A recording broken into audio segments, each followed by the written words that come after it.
What is up, guys? Ana Marina Lica here, second year college student, and today we will be talking about volleyball and football. So, Philippines is a well-known country because of its culture, places, and also traditions. But most importantly, the people or the players that are representing our country, especially in terms of different sport. So let us first talk about here's the history of volleyball for those who are not yet aware. So volleyball is one of the few sports that originated in the United States. This was invented in 1895 by William C. Morgan, which he initially called Mintonet in an attempt to meet the needs of local businessmen who found the game of basketball to be strenuous. The objectives of the game is to provide an indoor game to be played during the cold winters in the northeast states of the country. The new game caught on quickly because it requires only few basic skills, easily mastered in limited practice time, and players of varying fitness level. The original game was played with a rubber bladder from a basketball. Early rules allowed any number of players on a side.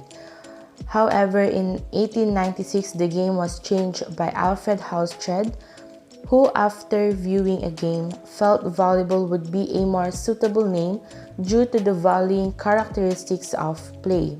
That's according to Vera and Ferguson in 1999. So that's how the volleyball actually started. It was first called as Mintonet by William C. Morgan. Well, the history of volleyball naman in the Philippines dates back to 1910 by the physical director ng YMCA who first introduced it in the Philippines, Elwood S. Brown.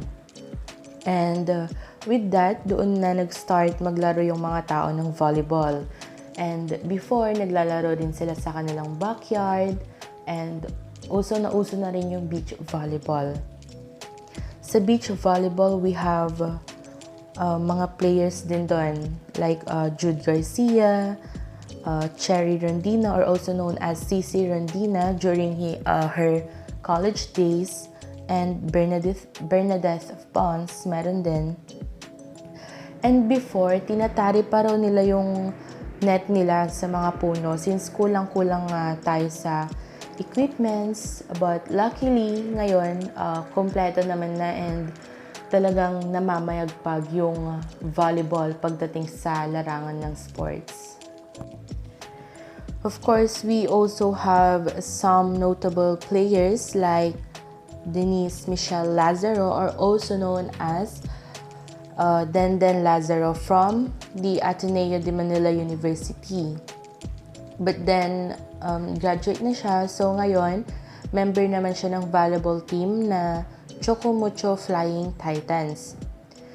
And also, Julia Morado, also known as Gia Morado, who recently married her long-term boyfriend.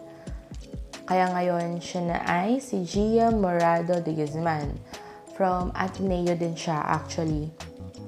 But now, member na rin siya ng Creamline Cool Smashers naman and was part of women's national team in the Philippines. And well, of course, sino bang makakalimot? The great Don Mahandili. Galing naman siya sa De La Salle University. And ito talagang napakagaling nito sa pagsisave ng ball. Like, dive talaga. Kaya isa rin talaga siya sa nakakapagpabuhat ng kanilang team. And malaki din talaga yung ambag niya. And did you know that she was the first libero to win a Most Valuable Player Award in the Philippines? And well, hindi naman nakakagulat kasi if papanoorin mo yung game niya, talaga namang masasabi mo na para sa kanya yung award na yon. We have also Alyssa Valdez. Yeah, the phenom from Ateneo rin siya actually, and member na rin siya ng Creamline Cool Smashers. Kasama niya doon sila Michelle Gumabaw, Gemma Galanza, yon. And did you know na she was part of the PBB, Pinoy Big Brother, but then actually top 2 siya, but then hindi niya tinuloy kasi she wants to pursue her career in volleyball. And yeah, marami pa like Mika Reyes, Bea De Leon, Kim Kennedy, Majoy Baron, Abby Maraño, and many more. So now let's go on to softball. The history of softball dates back to Thanksgiving Day in 1887 when several alumni sat in the Chicago, Illinois Farragut Boat Club anxiously awaiting the outcome of the Yale versus Harvard football game. When Yale was announced as winner, a Yale alumnus playfully threw a boxing glove at a Harvard supporter. The Harvard fan swung at the balled-up glove with a stick, and the rest of the group looked on with interest. George Hancock, a reporter for the Chicago Board of Trade, chokingly called out "play ball," and the first softball game commenced with the football fans using the boxing glove as a ball and a broom handle in a place of a bat.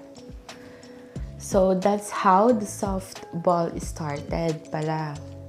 And dito naman sa Philippines, marami rin actually ang fans ng softball. However, hindi ganoon siya kakilala unlike volleyball and basketball. But the Philippines is also one of the best teams sa buong Southeast Asia. And they have won gold medals sa Southeast Asian Game. And actually, the Philippine women's team ay talaga namang powerhouse sa Asia and never bumaba daw sa top 10 ang kanilang global ranking during the 1970s.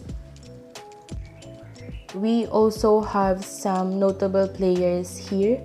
Meron yung team nila na tinatawag na Blue Girls, and some of its members are Cheska Altomonte, Gary Blando, Ezra Halandoni, Kikay Palma, and many more.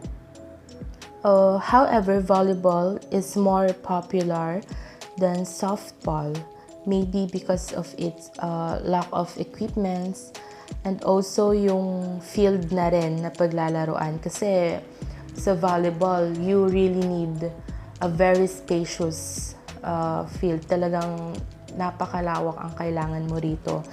Unlike sa volleyball, parang konti lang or kahit sakto lang yung size ng court or ng field na pwede mong paglaruan.